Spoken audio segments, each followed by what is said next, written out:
Boss, saan ba tinutubos ang lisensya? Doon sa pangatlong pinto.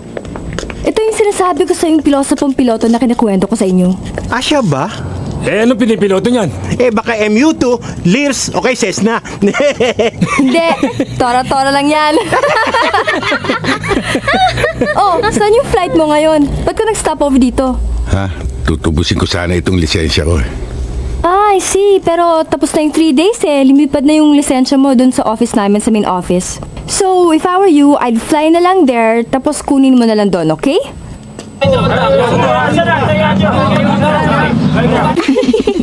Excuse me, Aba.